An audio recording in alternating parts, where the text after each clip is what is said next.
Hello, आदाब, नमस्कार, सत श्री अकाल। Thank you so much for joining us tonight. 8 बज चुके हैं और नर्सरी लाइफ टॉक्स में मैं हूं आरजे आमिर आपके साथ। और आज मेरे मेहमान हैं पंकज गुप्ता जी, जो कि एक बहुत ही रिनाउंड, बहुत ज्यादा रिनाउंड हस्ती हैं, आर्टिस्ट हैं, पेंटर हैं, स्कल्पटर हैं, राइटर भी हैं। और अपने काफ़ी सारे इम्पैक्टफुल वर्क के लिए वो जाने जाते हैं। ख़ास तौर से जो इनका वर्क है वो सोशल चेंज की तरफ बहुत ज़्यादा इंडिकेटिव है, सोशल चेंज को बहुत ज़्यादा प्रमोट करता है। He has held exhibitions not only in India but abroad also, and he is very very famous, and I am so glad to tell you that he is somebody whom I have known for a very long time. And मेरी मुलाकात तो वैसे एक interview के through हुई थी इनसे पहली बार, लेकिन जो इनसे मुलाकात मतलब आमने सामने और बहुत सारा वक्त गुजारने का जो मौका मिला था, वो बहुत बहुत साल पहले इनकी एक एग्जीबिशन में मिला था। And I really wanted to host him for a very long time, and thankfully he is here with me tonight. Thank you so much for joining us Pankaj साहब। बहुत बहुत शुक्रिया कि आपने वक्त निकाला हमारे लिए। Thank you so much Aamir, it is such a pleasure कि आप मेरे को इंटरव्यू कर रहे हैं और मेरे को मेरे कंफर्ट लेवल पे रखेंगे, ये आप बहुत अच्छे से जानते हैं। और एक बार फिर शुक्रिया अदा करता हूँ आपका कि इस प्लेटफॉर्म के लायक आपने मुझे समझा और यहाँ पे मेरे को आने का मौका दिया। So Pankaj Bhai is a true artist. He's, very sensitive about everything. Anyway, let's begin with the very beginning. So you are a very, you have a very impressive career as an artist, as a painter, as a sculptor. तो ये journey art वाली कहाँ से शुरू हुई, कैसे शुरू हुई पंकज भाई? आमिर, इसको मैं अगर समअप करना चाहूँगा तो मैं ऐसे समअप करूँगा कि शायद हम आर्टिस्ट जो होते हैं वो ये एक कला का, आर्ट का बीज अपने संग लेके आते हैं, जिसको अपने मेहनत और डेडिकेशन के संग हमें बराबर उसको खाद पानी देते हुए उसको एक वृक्ष का रूप देना होता है। थोड़ा सा हम लोग जो होते हैं वो एक जो सोसाइटी का एक नॉर्मल आदमी होता है या एक आम आदमी होता है, उससे थोड़ा सा अलग हटके होते हैं, ऐसा मुझे लगता है। क्योंकि जो कुछ हम सब भी वो देखते हैं जो हमारे अगल बगल घट रहा है, पर हम लोग शायद उसको एक अलग नज़रिए से, एक अलग अंदाज से देखते हैं, जो हमको एक आर्टिस्ट की कैटेगरी में लाके खड़ा करता है। बिल्कुल बिल्कुल। तो जब आप छोटे थे तभी से आपने आर्ट बनाना शुरू कर दिया था? Were you really interested in? शायद ये बीज हम लोग अपने संग लेकर आते हैं। एग्जैक्टली।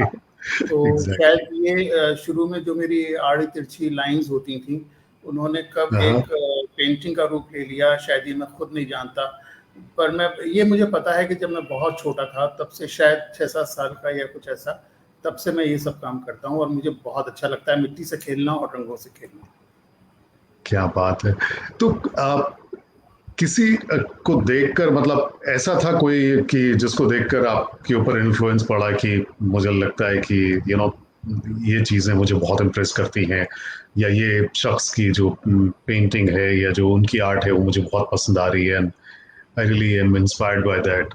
नहीं, टू बी वेरी ऑनेस्ट, ऐसा कोई शख्स मेरे लाइफ में अभी तक नहीं है। और जो ऊपर वाला है उसी को मैं अपना सबसे अच्छा मेंटर मानता हूँ। वही मेरे को सब सिखा रहा है, वही मेरे को आगे बढ़ा रहा है, वही मेरे माइंड में डिफरेंट इमेजेस डालता है, क्रिएटिव थॉट्स डालता है, जिसको मैं कैनवास पे या पेपर पे उतारता हूँ, उस पर रूप देता हूँ। तो अभी तक मैं ऐसा किसी का नाम ले नहीं पाऊंगा कि जो मेरे जहन में नहीं आ रहा है कि कोई ऐसा व्यक्ति है जिससे मैं बहुत ज़्यादा इंस्पायर्ड हूँ या जिसके काम की झलक आपको मेरे काम में दिखाई दे। वंडरफुल। तो एक चीज ये बताइए, आप बहुत सारे डिफरेंट मीडियम्स में इंटरेस्ट रखते हैं। You are a painter, you are a sculptor, you write also. So ये जो मल्टी डिमेंशनल आर्टिस्ट होना है, ये सब कैसे, आई मीन इसके अपने आप के खुद चैलेंजेस होते होंगे, इसको बैलेंस आउट कैसे करते हैं आप? आमिर, एक चीज मैं कहता हूँ, जो एक शब्द है आर्टिस्ट, तो वो अपने आप में बहुत सारी विधाओं को समेटे हुए है। अगर हम स्पेसिफिकेशन करेंगे तो हम पेंटर बोलेंगे, हम सिंगर बोलेंगे, हम स्कल्प्टर बोलेंगे, हम राइटर बोलेंगे। बट अगर हम आर्टिस्ट बोल रहे हैं तो वो अपने संग बहुत सारी विधाओं को लगाए हुए हैं। उसमें कोई एक विधा हम मेंशन नहीं कर सकते कि हम आर्टिस्ट हैं तो हम केवल यही करेंगे। और मैं प्राउडली इस चीज़ को क्लेम करता हूँ कि शायद ये जो वर्ड है आर्टिस्ट, ये मेरे ऊपर फिट बैठता है। और मैं, जैसा कि आप जानते हैं, मैंने आपको बताया भी है, बात भी हुई है, गुफ्तगू भी हुई है हमारी कि इस बारे में कि मैं पेंटिंग भी करता हूँ, मिट्टी से भी खेलता हूँ, बागवानी भी करता हूँ, और इसके साथ साथ मैं कुछ विगत में, कुछ पास में, कुछ वर्षों से मैं लिखने भी लगा हूँ। पर जो मेरी कहना चाहिए, जो कुछ भी मैं लिखता हूँ वो मेरा पर्सनल एक्सपीरियंसेस पे होता है, मेरा अपना हम्म। व्यक्तिगत होता है, जो मेरे ब्लॉग में मैं अपना लिखता रहता हूँ। और ये it is such a wonderful feeling कि अगर आप अपने भावनाओं को शब्द दे पाते हैं तो मन का भारीपन जो है वो कहीं ना कहीं हल्का हो जाता है। आपको लगता है कि हाँ, मन में एक जो भारीपन था वो आपने शब्दों के द्वारा व्यक्त कर दिया और आपका मन हल्का हो गया। नीलम ने लिखा भी है नीचे कि he is a gem in a real sense, great admirer we are, and he's very creative in gardening also. I know that. हालांकि वो बात अलग है कि I've been promising Pankaj bhai that I'll visit, but I haven't been able to, or I haven't really done so. But I know I've seen his images of his gardens and his. I think you also have a koi pond also, right? Ji, right. Yeah. So he's हाँ, absolutely a basically मैं genius. जो gardening में भी आमिर, मैं basically जो promote करता हूँ वो एयर प्योरीफायर प्लांट्स प्रमोट करता हूँ, जो हमारे वातावरण को शुद्ध और साफ रखते हैं। इस तरीके के पेड़ हमारे आसपास ही होते हैं, पर उन पे हम कभी ध्यान ही नहीं देते। हम ऑर्नामेंटल प्लांट्स की तरफ ज़्यादा ध्यान देते हैं। बट जो आजकल का पोल्यूशन चल रहा है, जो आजकल की क्लाइमेटिक कंडीशंस चल रही हैं, उसमें हमें एयर प्योरीफायर प्लांट्स के ऊपर ज़्यादा ध्यान देना चाहिए। और इसके लिए मैं कोशिश करता हूँ कि मैं ज़्यादा से ज़्यादा लोगों को जागरूक कर पाऊँ, अवेयर कर पाऊँ। छोटे-छोटे फ्लैट्स में भी वो प्लांट्स अपने लगा सकते हैं, और वो किस तरीके से लगा सकते हैं, इसके लिए फ़ेसबुक पे मुझे वो कॉन्टैक्ट कर सकते हैं, मैं उनकी पूरी हेल्प करूँगा। So, अच्छा, you said Facebook, तो Facebook का आईडी क्या है आपका? पंकज निक्की @gmail.com के नाम से अगर वो करेंगे तो वो आ जाएगा। और इंस्टा पे इंजीनियर्स करके, इंजीनियर्स पंकज। Ingenious Pankaj. जी। Wonderful. So you can follow Pankaj Bhai on Instagram and Facebook, and you can learn a lot about gardening. अच्छा, आपने 50 से ज्यादा सोलो एग्जीबिशंस करी हैं, नेशनली इंटरनेशनली। तो कुछ खास पल उन एग्जीबिशन से जुड़े हुए, कुछ इंटरेस्टिंग मोमेंट्स, एक्सपीरियंसेस? हाँ, आमिर, बहुत सारे एक्सपीरियंसेस हैं ऐसे तो। और इनिशियली मैं खुशकिस्मत हूँ कि मैंने लखनऊ से ही अपने करियर की शुरुआत करी थी 2004 में, और अब ये 2024 चल रहा है। ऑलमोस्ट 20 साल में मैंने 50 सोलो शोज़ किए हैं all over India and abroad.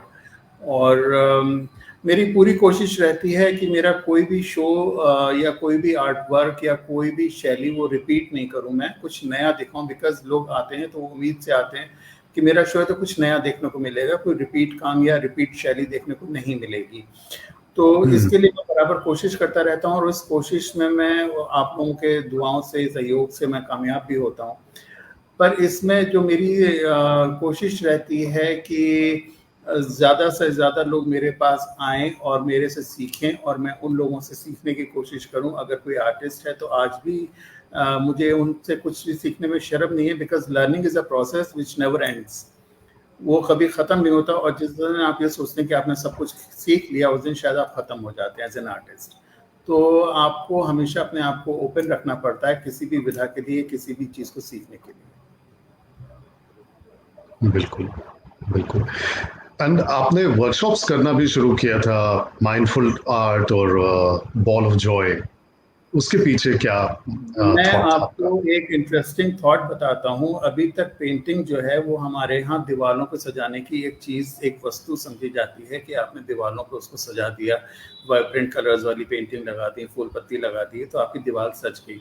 पर कभी भी हमने ये नहीं सोचा है कि जो रंग हैं उनकी अपनी ज़बान होती है, उनकी अपनी भावनाएँ होती हैं, उनके अपने इमोशंस होते हैं, फीलिंग्स होती हैं, और जिनके ज़रिए हम जो को पेंट कर रहा है उसकी मनस्थिति को पढ़ सकते हैं कि वो किस मनस्थिति से गुजर रहा है या क्या वो देख रहा है। अब इसी तरीके से अगर मैं आपसे बात करता हूँ तो ये जो माइंडफुल, मैंने एक वर्कशॉप करी थी, इसमें मेरे संग एक काउंसलर भी थे जिन्होंने उन पेंटिंग्स को स्टडी किया, और उस वक्त जो पार्टिसिपेंट्स थे उन्होंने उनकी मानसिक स्थिति के बारे में उनको अवगत कराया। और मुझे बहुत ताज्जुब हुआ इस चीज़ का कि उन्होंने जो कुछ भी बनाया था, जब काउंसलर ने उनको स्टडी करके उनको बताया, तो उन्होंने उस चीज़ से एग्री किया कि हाँ, ये प्रॉब्लम्स या ये दिक्कतें उनकी लाइफ में चल रही हैं, जिसको उन्होंने इस पेंटिंग के ज़रिए पढ़ लिया। बिना कुछ लिखे उन्होंने केवल कलर्स और फिगर्स के माध्यम से उन चीज़ों को पढ़ लिया और बताया। तो आर्ट केवल आर्ट ना होके एक साइंस भी है, जिसको हमें मानना पड़ेगा आज की तारीख में कि इस तरीके के प्रयोग हमें करना चाहिए और लोगों को ज़्यादा जागरूक करना चाहिए कि पेंटिंग केवल एक सजाने की वस्तु ना होकर आपकी मनस्थिति को बताने के लिए भी एक जरिया है। एक्चुअली ये सवाल मैं आगे पूछने वाला था आपसे, लेकिन क्योंकि आपने यहाँ पर मेंशन कर दिया तो फिर मैं पूछ ही ले रहा हूँ कि पेंटिंग या कोई भी क्रिएटिव जो बेसिकली आपकी एंडेवर होता है, आपकी हॉबी होती है, कुछ भी होता है, दैट इज यू नो उसको कहा जाता है कि it works wonderfully for your mental health. सही है। तो हाँ, सो उसको तो क्या उसमें आपको क्या लगता है कि उसमें कुछ मतलब स्पेसिफिक डायरेक्शन होता है, या how do people use it for their mental health? आपने एक चीज कही कि आप लिख लेते हैं तो आपका दिमाग हल्का हो जाता है। अभी आपने एक जिक्र किया कि कैसे कलर्स के थ्रू जो है the counsellor was able to understand what this person was going through. The thing is that being a creative अपने आप में एक गुण है आमिर। अगर आप इसको अपनाते हैं और इसमें थोड़ा सा भी टाइम अगर आप देते हैं, तो एक तो सबसे बड़ी चीज ये है कि it is like a meditation. फिर आपको कहीं पे भी मेंटल पीस के लिए जाने की जरूरत नहीं होती, क्योंकि वो 1 घंटा, 15 मिनट, आधा घंटा वो आपके होते हैं। इसको आप पूरी तरीके से डूब के करते हैं उस। और फिर अगर मैं ये कहूँ कि हम आर्टिस्ट जो हैं वी आर क्रिएटर्स, तो जो एक क्रिएटर होता है वो हमेशा एक पॉजिटिव माइंड के साथ होगा। आप ये कभी नहीं देखेंगे कि कोई डिस्ट्रॉय करने वाला व्यक्ति क्रिएटिव माइंड वाला होगा। जो एक क्रिएटिव माइंड है वो हमेशा एक पॉजिटिव माइंडसेट लिए बैठा होगा। और अगर हम लोग ये करते हैं तो हम लोग एक तरीके का मेडिटेशन करते हैं। और इसमें सबसे अच्छी चीज़ ये होती है कि इसमें हम रिटायर्ड शब्द का इस्तेमाल कभी नहीं करते। Retired from the job, retired from the service, इस तरीके का यूज़ हम कभी नहीं करते हैं, क्योंकि जब तक हम सीखना चाहते हैं, जब तक हम कुछ बनाना चाहते हैं, तब तक हम बनाते रहते हैं। And the best part is this कि ये इस तरीके की एक्टिविटीज़, इस तरीके का काम हमें ऊपर वाले के करीब लाता है, जो हमारा अल्टीमेट गोल हो जाता है, जिसका सानिध्य पाना हमारा अल्टीमेट गोल हो जाता है। और एक सबसे अच्छी बात ये बताता हूँ कि अगर आप क्रिएटिव रहते हैं तो आपका माइंड जो है वो हमेशा सक्रिय रहेगा, एक्टिव रहेगा, कभी डल नहीं पड़ेगा। उसमें बराबर थॉट्स आते रहेंगे, उन थॉट्स में आप कुछ ऐड करते रहेंगे, कुछ सब्सट्रैक्ट करते रहेंगे, तो वो हमेशा एक वर्किंग कंडीशन में रहेगा। जैसे आफ्टर रिटायरमेंट लोग कहते हैं कि अब तो हमें कुछ करने के लिए नहीं है। अरे आपकी सेकंड इनिंग अभी शुरू हुई है, आप कुछ करिए। मेरे पास स्टूडेंट्स आते हैं, फीमेल्स आती हैं कि सर हम शादी के पहले तो करते थे, फिर अब नहीं कर पाते। क्यों नहीं कर पाते? आप इतने बिजी भी नहीं हैं, इतनी रिस्पॉन्सिबिलिटीज़ भी आपके ऊपर नहीं है कि आप 15 मिनट, आधा घंटा, 1 घंटा अपने लिए नहीं निकाल सकते। आप निकाल के देखिए, आप बिल्कुल रिफ्रेश हो जाएंगे, आपको बहुत अच्छा लगेगा और एक अंदर एक नई सकारात्मक ऊर्जा आपके अंदर आती है, जो आपको अच्छे काम करने के लिए और समाज से जोड़ने के लिए, और समाज की छोड़िए, आपको अपने अंदर एक आईना दिखाती है कि कहाँ-कहाँ धूल पड़ी थी, उसको कहाँ-कहाँ से आपने साफ करके अपना अंदर का आईना चमका लिया है। तो मेरी तो सबसे यही रिक्वेस्ट है कि चाहे आप कितने भी बिजी क्यों ना हो, कुछ ना कुछ 15 मिनट, आधा घंटा, 1 घंटा, अपने कोई भी एक शौक हो वो आप ज़रूर पूरा करिए और अपना जीवन जो है उसको अच्छी तरीके से जिए। इस तरीके से उदास होकर, निराश होकर, रिटायर होकर नहीं जिए। बात आपने बहुत अच्छी कही पंकज भाई, that is so absolutely true. क्योंकि जब आप जो कुछ भी करते हैं, मैं तो लिखता ही हूँ, ज़्यादा कुछ नहीं करता हूँ, आई डोंट रियली ड्रॉ और anything, but it does give you kind of meditation ही हो जाता है। बिकॉज जब आप उस प्रोसेस में लगे होते हैं तो आप उतनी देर के लिए जो होते हैं वो बिल्कुल ट्रांसेंडेंटल हो जाते हैं, भूल जाते हैं इन दुनिया को और सिर्फ उसी में मशगूल हो जाते हैं। So that is very true. Now talking about your क्या कहते हैं, जो आप कि आर्ट हमेशा सोशल एस्पेक्ट्स को लेकर, मैंने देखा है भाई, जितनी मैंने एग्जीबिशंस अटेंड करी हैं आपकी, उसमें देखा है that you are always very much about social change, social upliftment, and you try to take society towards God. That is somewhat always reflective in your work. So talking about that, जो आपके दो exhibitions की बात करते हैं, thematic exhibitions की बात करते हैं, पेंट फॉर जस्टिस या यात्रा, इसके पीछे जो कॉन्सेप्ट है, जो मैसेज है, वो क्या है बेसिकली? देखिए, पेंट ऑफ जस्टिस जो थी that was a group exhibition, और हम्म। उसमें मेरी पेंटिंग की जो एक सीरीज थी दोहरी पीड़ा, जो मैंने एचआईवी अवेयरनेस के लिए करी थी, which was very hyped. 11 paintings की सीरीज थी वो, और उसमें मैंने प्रॉब्लम से शुरू करके और मैंने सोल्यूशन पेंट किया था उसको, and it was really hmm. Very hype, और उसको सबने बहुत सराहा और समझा। एंड यूनिसेफ के डायरेक्टर थे उस वक्त डॉक्टर विद्या गणेशन। हमारा शो हुआ था काशी विद्यापीठ बनारस में। उन्होंने एक खचाखच भरे ऑडिटोरियम में उन्होंने कहा था कि इस लड़के की 11 पेंटिंग्स ने वो कह दिया जो हमारी पूरी टीम नहीं कह पाती। तो which was a very big complement for me. और उसमें मैंने कुछ प्रॉब्लम्स उठाई थी, उनका सोल्यूशन उठाया था कि एचआईवी के नाम से ही हम लोग घबरा जाते हैं, और उसको अगर कोई व्यक्ति इस तरीके से है जो इन्फेक्ट हो गया है, उसको बिल्कुल ही समाज से अलग कर देते हैं। पर कई कारण हमारे पास ऐसे हैं कि उसको समाज से अलग करने का कोई भी कारण हमारे लिए वाजिब नहीं है, जिसमें छोटे बच्चे आते थे, दूध पीते बच्चे आते थे, मदर्स आती थी, फीमेल्स आती थी, बहुत सारे इश्यूज मैंने इसमें उठाए थे। और दूसरा, जैसे मैंने आपसे इनिशियली मैंने कहा था कि जो हम आर्टिस्ट हैं वो हमेशा कुछ ऐसा देख लेते हैं जो समाज का एक आम व्यक्ति नहीं देख पाता, वो आंख बंद करके निकल जाता है। पर हमारा जो माइंडसेट है वो इस तरीके का होता है कि उस चीज़ की बारीकी को वो पकड़ लेता है। तो मुझे अच्छा लगता है कि अगर मैं अपने चित्रों के माध्यम से समाज की जो समस्याएं हैं उनको उठाऊं, आप लोगों के सामने लाऊं, और ना केवल उठाऊं बल्कि उसको तार्किक वे से आपको समझाने का सोल्यूशन भी मैं आपको बताऊं, उसको किस तरीके से हम हल कर सकते हैं, ये भी मैं आप लोगों के सम्मुख रखने का प्रयत्न करता हूं। तो इस दिशा में मैंने काम किया था, और मेरी सबसे जो दिल के करीब है वो यही दोहरी पीड़ा। जो दोहरी पीड़ा मीन्स डुअल सफरिंग, एक तो उनको एचआईवी की प्रॉब्लम है, और दूसरे उनको जो समाज से तिरस्कार किया जा रहा है उसकी प्रॉब्लम है। तो that is why it is called दोहरी पीड़ा। It was basically dedicated to females and girl child. Hmm. उसके बाद मैंने जो जात्रा की आप बात कह रहे हैं, जात्रा इज बंगाली वर्ड, जिसमें हम बहुत सारी लोक कलाओं का एक संग्रह करके कुछ इस तरीके का ड्रामा या कुछ नौटंकी या हम कुछ इस तरीके का कई कलाओं को मिला के कुछ इस तरीके का आप लोगों के सम्मुख प्रस्तुत करते हैं, जिसको जात्रा बोलते हैं। और मैं इस तरीके के शोज इसलिए करता हूँ क्योंकि मुझे लगता है, जैसे मैंने अभी आपसे पहले भी कहा, कि कला जो है वो केवल दीवार को सजाने की वस्तु नहीं है। उसको हमें अपने हम्म। जीवन का अहम हिस्सा मानना चाहिए, और कोशिश करनी चाहिए कि हम लोगों के सामने वो ला पाएं जो वो नहीं देख पा रहे हैं, एक पॉजिटिव सॉल्यूशन के साथ। बिल्कुल, बिल्कुल। तो अभी तो आप जैसे आप बात कर रहे थे कि आप लोगों को सिखाते भी हैं, तो क्या as a mentor, as a जज, क्या एडवाइस देना चाहेंगे आप जो एस्पायरिंग यंग आर्टिस्ट हैं, जो अभी शुरुआत कर रहे हैं अपनी, उनको क्या कहना चाहेंगे अपने एक्सपीरियंस के बेस पे? बस देखिए, मैं ये कहना चाहूँगा, मेरे यहाँ आमिर, आप जानते हैं मेरे यहाँ लोग सीखने आते हैं, तो सबसे ज़्यादा खूबसूरती जो मेरे यहाँ की है वो ये है कि मेरे यहाँ 4.5-5 साल से के एज के बच्चे आते हैं, और 70-75 साल तक के लोग मेरे यहाँ आते हैं, जो शायद किसी भी स्कूल या किसी भी यूनिवर्सिटी या किसी भी कॉलेज में नहीं जाते होंगे। तो मेरी पूरी कोशिश रहती है कि मैं उनको बेसिक से सिखाना शुरू करके, और जितना मुझे कुछ आता है उतना मैं उनको सिखा देता हूँ, और उनको अच्छा भी लगता है यहाँ पे आना। पर इसके संग-संग मैं ये भी कहूँगा कि आप अपनी जो सीखने की क्षमता है उसको कभी रोकिए नहीं। आप सीखते रहिए, आप किसी भी माध्यम से सीखिए। आजकल तो यूट्यूब है, यूट्यूब से आप सीख सकते हैं, पर यूट्यूब आपको वो बारीकियाँ नहीं सिखा सकता जो किसी गुरु के पास जाके आपको सीखनी है।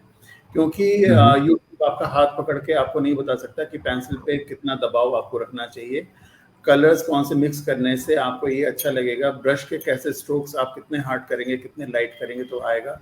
तो इसमें कहीं न कहीं गुरु का एक अहम रोल आ जाता है, और गुरु के पास आपको जाने से हिचकना नहीं चाहिए। टेक्नोलॉजी आप यूज़ करिए, पर ये मतलब नहीं है कि टेक्नोलॉजी के भरोसे ही आप बैठे रहें और आप जो मानवीय मूल्य हैं उनको बिल्कुल भूल जाएँ। तो इसी के साथ दूसरी चीज़ मैं ये भी कहूँगा कि कला को कभी भी आप अपने जो आजकल हमारा फाइनेंशियल एस्पेक्ट्स है उसके संग नहीं जोड़ें तो अच्छा रहेगा। आप अपना बेहतर से बेहतर काम करिए, आप बाज़ार में आइए, उतरिए, मैं ये नहीं कह रहा कि नहीं उतरिए, बाज़ार में उतरिए। पर अगर आपको अपनी कला को एक्सप्लॉइट करने का चांस मिल गया, आपको लगा कि मैं अगर इतनी पेंटिंग्स बना लेता हूँ तो मैं इतना बेच लूँगा, तो मैं इतना अमीर हो जाऊँगा, तो वो आप अपनी कला को एक्सप्लॉइट करेंगे। आप उसके संग इंसाफ नहीं करेंगे और ये चीज़ जो है ये बर्दाश्त नहीं करी जाती किसी के ज़रिए भी। आपकी कला जो है वो अपने आप बोल देती है कि आपने कहाँ उसको एक्सप्लॉइट किया है और कहाँ वो खुल के निकल के आपके सामने आई है। तो ये 2 बातें हैं कि आप बिल्कुल जैसे मैंने कहा कि ये पेंटिंग बनाना या कोई भी creative art that is like a meditation. आप उसको एन्जॉय करते हुए करिए। वो जो एन्जॉयमेंट है वो आपकी पेंटिंग में नज़र आना चाहिए, दिखना चाहिए। तभी वो लोगों को अपील करता है और लोगों को समझ में आता है और कला के पार के लोग उसको अपने घर पर सजाना पसंद करते हैं। वंडरफुल पंकज भाई। अच्छा एक चीज ये बताइए, मैंने आपकी एग्जीबिशंस जो देखी हैं उसमें नॉट ओनली टॉकिंग अबाउट कि आप अलग अलग मीडियम्स में मतलब क्ले यूज कर रहे हैं या पेंटिंग या उसकी बात कर रहा हूँ, इवन पेंटिंग्स में मैंने देखा है कि आपका बहुत ही डिफरेंट डिफरेंट अप्रोच होती है। कुछ आपने पेन से क्रिएट किया है, कुछ आपने ब्रश से क्रिएट किया है, और इवन मैंने वो भी देखा है जिसमें आपने मुझे शायद बताया था कि नाखून के जरिए आपने कुछ it was basically your nails which you used to create some painting. So this is like absolutely marvelous. तो ये बताइए कैसे डिसाइड करते हैं, आपका जो एक नॉर्मल टिपिकल आर्टिस्टिक प्रोसेस होता है, तो आप कैसे डिसाइड करते हैं कि सब्जेक्ट तो आपने बताया कि हाँ ठीक है बारीकियां देखते हैं, लेकिन फिर भी सब्जेक्ट देखते हैं उसके बाद उससे रिलेटेड आइडिया सोचते हैं, तो वो पूरा प्रोसेस क्या होता है? How do you decide how to go about it? Aamir, एक चीज़ सबसे बड़ी मैं आपको ये बताता हूँ कि किसी भी आर्टिस्ट को, चाहे वो किसी भी विधा का हो, सबसे ज़्यादा सिंपल हार्टेड होना चाहिए एंड ग्राउंडेड होना चाहिए, डाउन टू अर्थ होना चाहिए। और मैं स्पेशली मैं किसी भी ख़ास मटेरियल की खोज में, दामी मटेरियल की खोज में, कॉस्टली मटेरियल की खोज में मैं इधर-उधर नहीं भटकता। जो कुछ भी मेरे अगल-बगल होता है, जो कुछ भी मेरे को ईज़िली अवेलेबल है, जिसमें भी मैं अपना हाथ रख सकता हूँ, मैं उससे कुछ क्रिएट करने की कोशिश करता हूँ, क्योंकि हमें अपनी भावनाएँ दिखानी हैं, हमें महँगा मटेरियल नहीं दिखाना है। हमें केवल अपनी भावनाएँ दिखा के उस चीज़ को पेपर पे या कैनवास पे निकालना है कि हम ये सोच रहे हैं, हमारी ये थिंकिंग है। उसमें हमने अगर ₹5 का पेन यूज़ किया या ₹500 का पेन यूज़ किया, उससे कोई फ़र्क नहीं पड़ने वाला है। आपकी भावनाएँ मैटर करती हैं कि आप उनको कितनी अच्छी तरीके से समझते हैं और उसको कितनी अच्छी तरीके से कन्वे करते हैं। तो मेरा जो फ़ेवरेट माध्यम है वो है मिक्स मीडिया, जो एक विधा है आर्ट की, जिसमें हम एक फ़ॉर्म को छोड़ के कई फ़ॉर्मों को मिक्स करके, जैसे हम उसमें वाटर कलर या आजकल एक्रिलिक कलर्स चल रहे हैं उनका इस्तेमाल करते हैं, कोलाज का इस्तेमाल करते हैं, पेन वर्क का इस्तेमाल करते हैं। और एक मैं आपको ख़ासियत बता दूँ, शायद आप भूल गए हैं, मैं ब्रश का यूज़ बहुत कम करता हूँ, मैं फिंगर्स का और थंब हाँ, फिंगर्स का यूज ज्यादा करते हैं। Right right. और मैं एक चीज़ और आपको बता दूँ, यहाँ पे जो लोग भी देख रहे हैं, अगर उस चीज़ को वो समझने का कोशिश करेंगे और ट्राई करेंगे, जो हम कलर मिक्स करते हैं, जो ब्रश और फिंगर से हम मिक्स कर रहे हैं, या तो हम फिंगर से करेंगे या हम ब्रश से करेंगे, तो जो हम ब्रश से मिक्स कर रहे हैं उसका जो टेक्सचर है और जो टोन है वो बिल्कुल डिफरेंट आता है अगर हम फिंगर से करते हैं उसके मुकाबले में। अब ये एक ह्यूमन टच होता है, जो हमारे बॉडी की गर्मी है, ऊर्जा है, उसके ज़रिए कुछ कलर्स चेंज होते हैं। क्या होता है ये मैं नहीं बता सकता, पर ये एक एक्सपेरिमेंट है जिसके लिए मैं कहूँगा कि हर व्यक्ति को, जो भी क्रिएटिव आर्ट में आना चाह रहा है या है, इस चीज़ को ज़रूर फ़ील करे और मुझे बताए कि क्या ये डिफ़रेंस वो भी फ़ील करते हैं।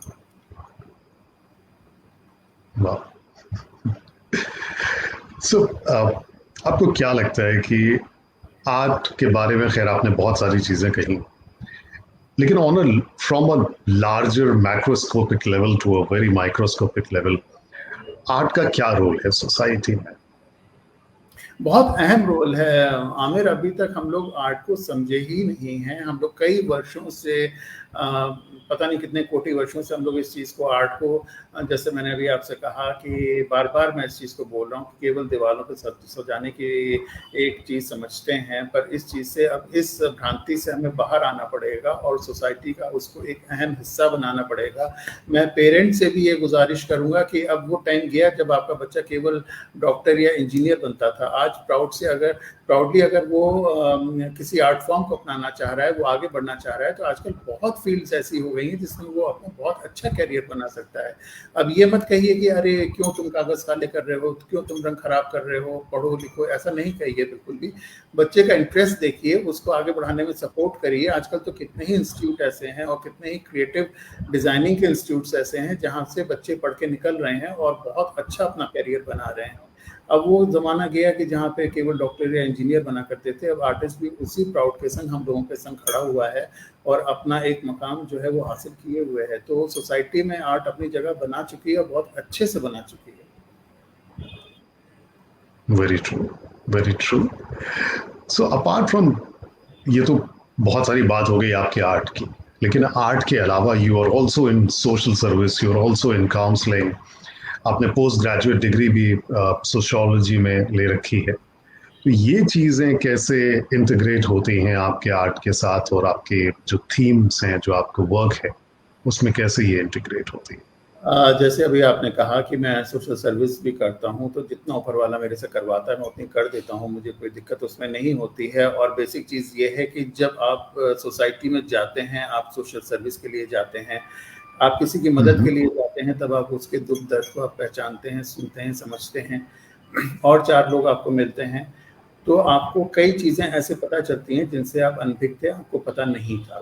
तो कहीं न कहीं ये आपको सोसाइटी के संग जोड़ देता है और आपके मन में, आपके दिल में कुछ भावनाएँ ऐसी पैदा कर देता है जो आपके नए चित्र के लिए एक खाका तैयार कर देती हैं। तो इस तरीके से मुझे अच्छा लगता है। जैसे अगर आपको ध्यान हो, मैंने ओल्ड एज होम के लिए भी काम किया था।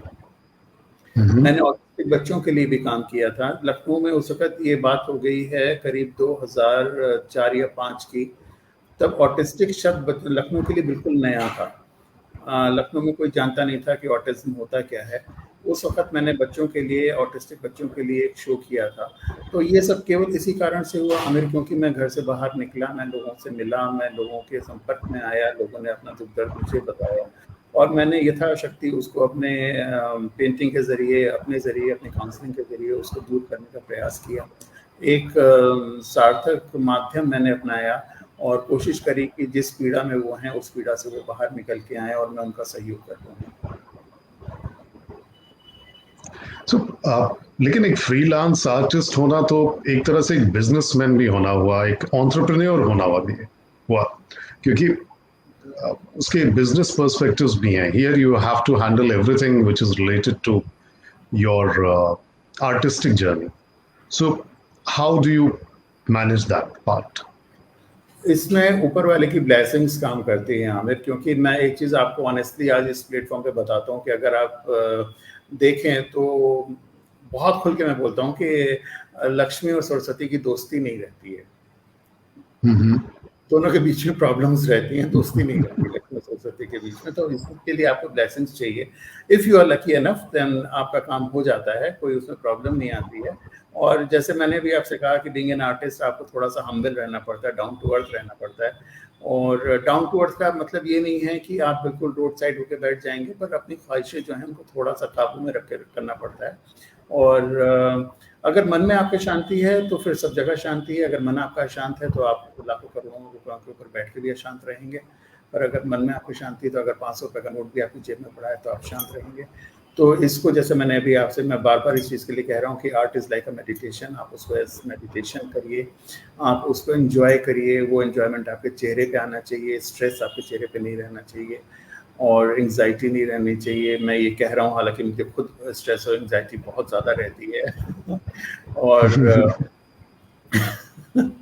तो इस वजह से ये है कि इस चीज़ को आप प्रैक्टिस करते रहिए। और मुझे लगता है कि ये चीज़ें कहीं ना कहीं जीवन में आपको हेल्प करती हैं। और बहुत ज़्यादा ख्वाहिशों का तो ढेर अपने पास रख के करेंगी भी क्या, कोई काम नहीं आता मेरे ख्याल से। लेकिन वो जब आप आर्ट क्रिएट करते होंगे तो आपकी स्ट्रेस और एंग्जाइटी वैसे ही कम हो जाती होगी। हाँ, काफ़ी कम हो जाती है, काफ़ी कम। एक चीज़ मैं ये पर्सनल एक्सपीरियंस से कह रहा हूँ पंकज भाई, कि एक चीज़ बड़ी मुश्किल होती है। जैसे आर्ट है, फॉर एग्जांपल आप आर्ट क्रिएट कर रहे हैं, अब इसकी कोई एक स्पेसिफिक वैल्यू तो होती नहीं है। मतलब ऐसा तो है नहीं कि ये 10 रुपए की चीज़ है, ये 1000 रुपए की चीज़ है, ये 10,000 रुपए की चीज़ है, कि MRP एक सेलिंग प्राइस उसका जो है वो एक फिक्स होता है, ये होता है।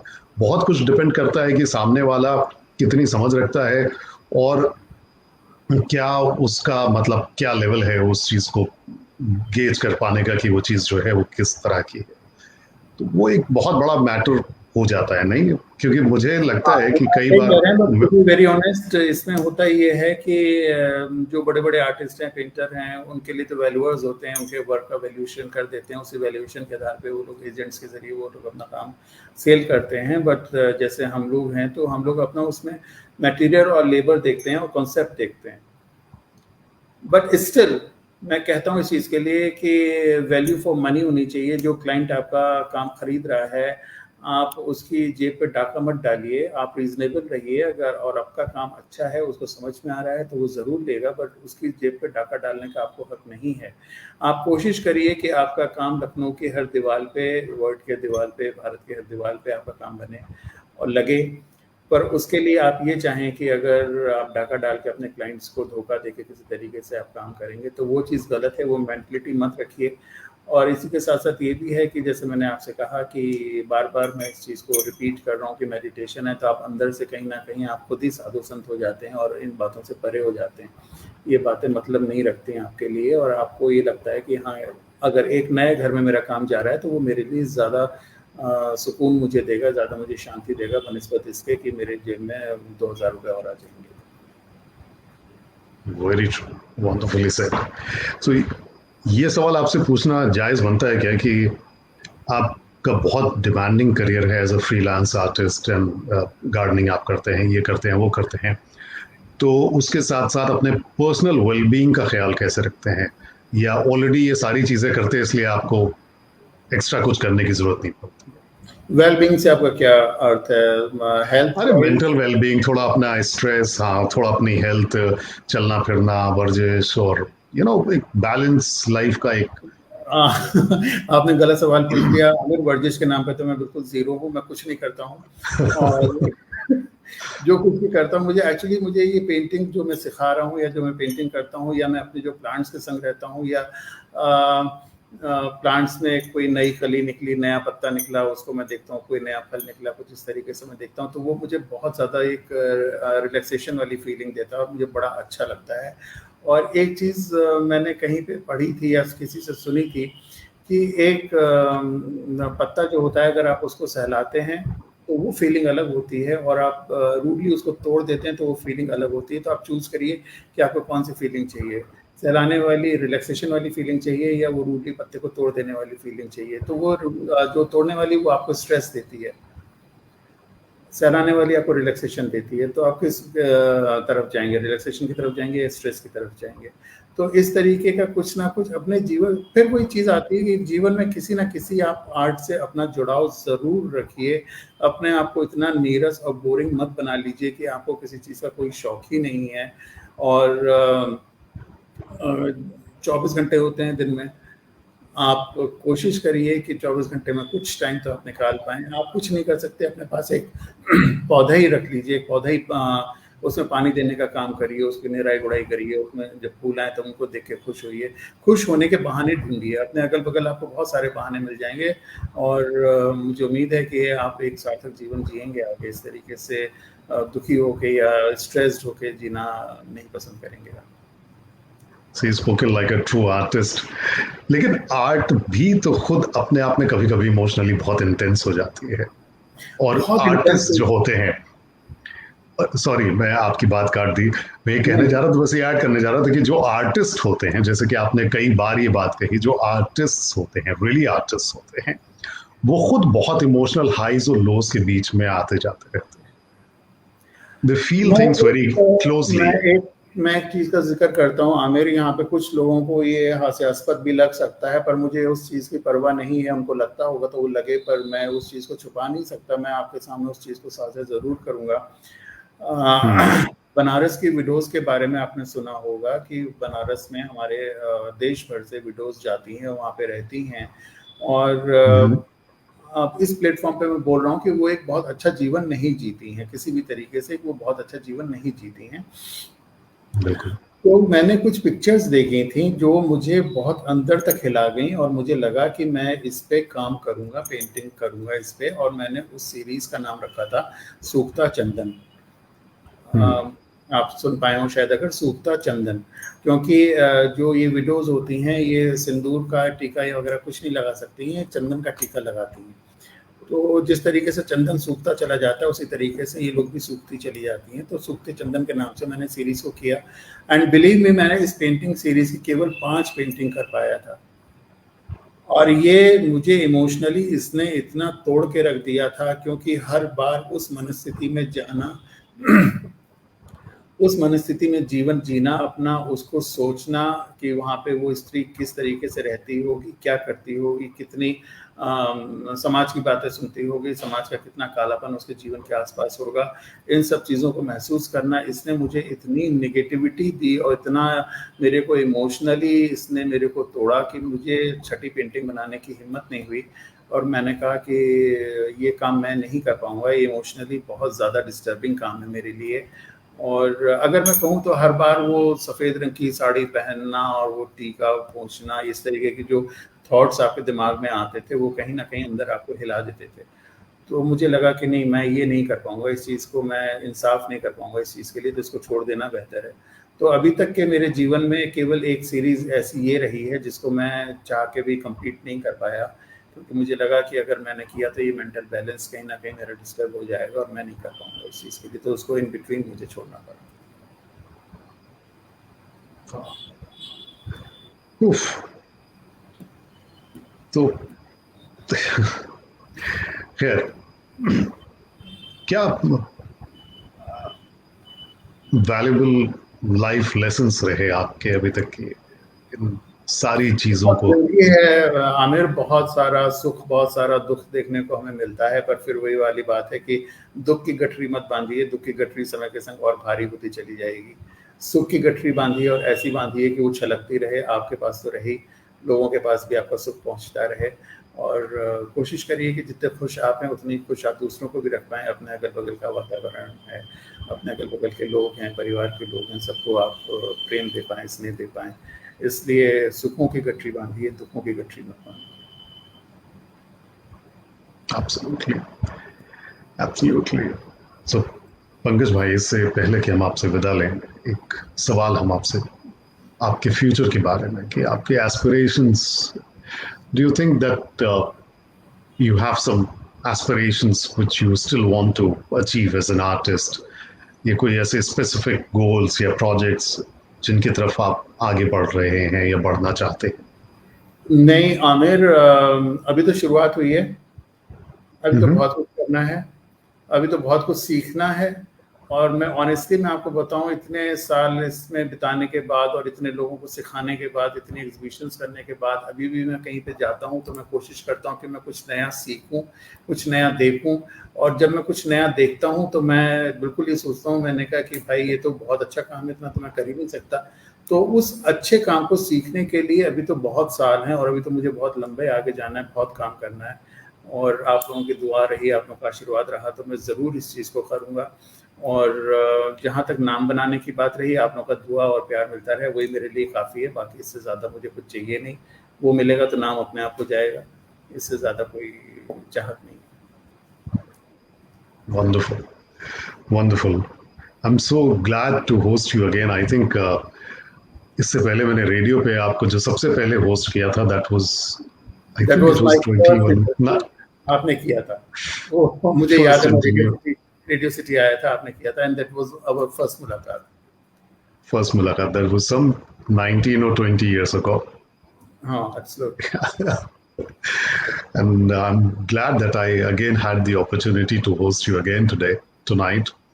And thank you so much for taking out time for us. And that was wonderful talking to you. And you, दिल से you are a शुक्रिया beautiful आमिर human आपका। being. बहुत बहुत शुक्रिया. दिल से शुक्रिया आपका कि आपने मुझे इस लायक समझा, मेरे को यहाँ पे आप लाए, इतने लोगों के समक्ष आपने रखा, मेरे विचारों को जाना। और एक बार फिर दिल से शुक्रिया करता हूँ और आपको मैं धन्यवाद देता हूँ। सो हमारी बातचीत हो रही थी पंकज गुप्ता जी से, जो कि एक बहुत ही मशहूर आर्टिस्ट हैं, पेंटर हैं, स्कल्पचर हैं, और साथ ही साथ क्या कहते हैं, लिखते हैं, क्रिएटिव राइटर भी हैं, and he has done phenomenal work. You should check out his youth Facebook पर एक दफा फिर से पंकज भाई, please can you repeat your Facebook ID? That is Pankaj Gupta के नाम से ही है, आप सर्च करेंगे तो उसमें मेरी फोटो आ जाएगी, आप लोग पहचान जाएंगे। So you'll find Pankaj bhai over there, and on Insta पे engineers and on Insta Ingenious Pankaj. So वहाँ पर प्लीज आप इनसे कनेक्ट करें, and if you would love to learn more about art, please do contact him. If you want to learn about plants, you can contact him. If you want to learn about writing, you can contact him. So he's a multi-talented, multidisciplinary artist. Thank you so much, Pankaj bhai, once again for taking out time for us. Hopefully, inshallah, हमारी मुलाकात फिर होगी, and we'll be talking again. Thank you so much for taking out time. Thank you. Good night. Goodbye. And as for the rest of you, we'll be meeting again on next Sunday with another guest. Thank you so much for joining us. Good night, Shabba Khair, and have a lovely, lovely week ahead. Bye-bye.